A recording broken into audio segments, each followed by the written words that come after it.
ಓಂ ಶ್ರೀ ಗುರುಭ್ಯೋ ನಮಃ. ಫ್ರೆಂಡ್ಸ್, ಎಲ್ಲರಿಗೂ ನಮಸ್ಕಾರ. ಪ್ರೀತಿಯ ಮೀನರಾಶಿಯ ದಯಾಮಯ ಆತ್ಮಗಳೇ, ನೀವು ಜಲತತ್ವದವರು.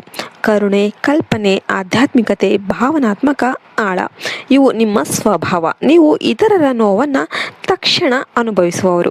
ನಿಮ್ಮ ಹೃದಯ ತುಂಬ ಮೃದು, ಆದರೆ ಕೆಲವೊಮ್ಮೆ ಅತಿಯಾದ ಭಾವನೆ, ನಿರ್ಧಾರದಲ್ಲಿ ಗೊಂದಲ ಅಥವಾ ತಪ್ಪು ವ್ಯಕ್ತಿಗಳ ಮೇಲೆ ನಂಬಿಕೆ ಇಡೋದು ನಿಮ್ಮನ್ನು ನಿರಾಸೆಗೊಳಿಸುತ್ತೆ.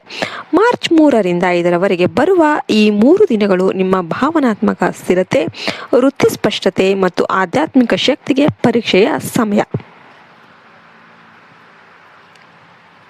ನೀವು ಮನಸ್ಸನ್ನು ಸ್ಥಿರವಾಗಿಟ್ಟರೆ ಮುಂದಿನ 45-60 ದಿನಗಳಲ್ಲಿ ಶಾಂತ ಪ್ರಗತಿ ಅನ್ನೋದು ಕಾಣಿಸುತ್ತೆ.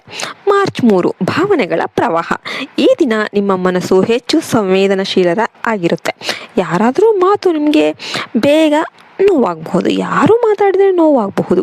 ಅತಿಯಾಗಿ ಯೋಚನೆ ಮಾಡೋದು ತಪ್ಪಿಸಿ. ನೀವು ಪ್ರತಿಯೊಂದು ವಿಷಯವನ್ನು ಹೃದಯಕ್ಕೆ ತೆಗೆದುಕೊಳ್ಳೋದಕ್ಕೆ ಹೋಗಬೇಡಿ. ಕುಟುಂಬದಲ್ಲಿ ಸಣ್ಣ ಚರ್ಚೆ. ನೀವು ಮೌನವಾಗಿದ್ದರೆ ಸಮಸ್ಯೆ ತಣ್ಣಗಾಗುತ್ತೆ. ಹಣಕಾಸಿನಲ್ಲಿ ಅನಿರೀಕ್ಷಿತ ಖರ್ಚು, ವಿಶೇಷವಾಗಿ ವೈದ್ಯಕೀಯ ಅಥವಾ ಮನೆ ಸಂಬಂಧಿತ. ಆರೋಗ್ಯದಲ್ಲಿ ಜಲತತ್ವದ ಸಮಸ್ಯೆಗಳು, ಶೀತ, ಅಲರ್ಜಿ ಅಥವಾ ದಣಿವು. ಬೆಚ್ಚಗಿನ ನೀರು ಕುಡಿಯಿರಿ. ಮಾರ್ಚ್ 4 ದೈವಿಕ ಬೆಂಬಲದ ದಿನ. ಈ ದಿನ ನಿಮ್ಮ ಪಾಲಿಗೆ ಶುಭ ಸೂಚನೆ. ನೀವು ಮಾಡಿದ ಒಂದು ಸಣ್ಣ ಪ್ರಾರ್ಥನೆ ಫಲ ನೀಡಬಹುದು. ಉದ್ಯೋಗದಲ್ಲಿ ಒಂದು ಒಳ್ಳೆಯ ಸುದ್ದಿ ಅಥವಾ ಮೆಚ್ಚುಗೆ. ವ್ಯಾಪಾರಿಗಳಿಗೆ ಸಣ್ಣ ಲಾಭ. ಪ್ರೇಮ ಜೀವನದಲ್ಲಿ ಸೌಮ್ಯ ದಿನ. ನೀವು ನಿಮ್ಮ ಭಾವನೆಗಳನ್ನು ಸ್ಪಷ್ಟವಾಗಿ ಹೇಳಿದರೆ ಸಂಬಂಧ ಗಾಢವಾಗಿರುತ್ತೆ. ಹಣಕಾಸಿನಲ್ಲಿ ಹಳೆಯ ಬಾಕಿ ಹಣ ಬರಬಹುದು. ಮಾರ್ಚ್ 5 ಸ್ಪಷ್ಟ ನಿರ್ಧಾರ. ಈ ದಿನ ನೀವು ಗೊಂದಲದಿಂದ ಹೊರ ಬರ್ತೀರಾ. ಒಂದು ನಿರ್ಧಾರ ತೆಗೆದುಕೊಳ್ಬೇಕಾದ ಪರಿಸ್ಥಿತಿ. ನೀವು ನಿಮ್ಮ ಹೃದಯದ ಜೊತೆಗೆ ತಾರ್ಕಿಕತವನ್ನು ಕೂಡ ನೀವು ಬಳಸಬೇಕಾಗುತ್ತೆ. ನೀವು ಒಂದು ಲಾಜಿಕ್ ಇಲ್ಲದೆ ನಿಮ್ಮ ಬರೀ ಹೃದಯದ ಮಾತು ಕೇಳಿದರೆ ಲಾಸ್ ಆಗೋದು ಗ್ಯಾರಂಟಿ. ಕುಟುಂಬದಲ್ಲಿ ಹಿರಿಯರ ಸಲಹೆ ಮುಖ್ಯ. ಹಣಕಾಸಿನಲ್ಲಿ ಸಾಲ ತೆಗೆದುಕೊಳ್ಳುವುದು ತಪ್ಪಿಸಿ. ಧ್ಯಾನ, ಜಪ, ದೇವರ ದರ್ಶನ ಮನಸ್ಸಿಗೆ ಶಾಂತಿಯನ್ನು ಕೊಡುತ್ತೆ. ಶಾಂತಿಯ ಫಲ. ಈ ದಿನ ನೀವು ಒಳಗಿನ ಶಾಂತಿಯನ್ನು ಅನುಭವಿಸ್ತೀರಾ. ಒಂದು ಸಣ್ಣ ಸಂತೋಷ, ಒಳ್ಳೆಯ ಸುದ್ದಿ, ಒಂದು ಫ್ರೆಂಡ್ಸ್ ಫೋನ್ ಮಾಡೋದು ಅಥವಾ ಕುಟುಂಬದ ಬೆಂಬಲ. ವೃತ್ತಿಯಲ್ಲಿ ನಿಧಾನ ಆದರೆ ಖಚಿತ ಪ್ರಗತಿ ಅನ್ನೋದು ಆಗುತ್ತೆ. ಹಣಕಾಸಿನಲ್ಲಿ ಸ್ಥಿರತೆ.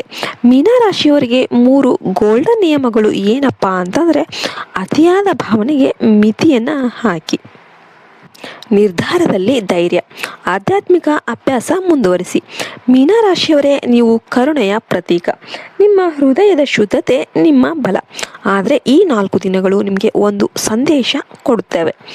ಭಾವನೆ ಪ್ಲಸ್ ಬುದ್ಧಿ = ಸಮತೋಲನ.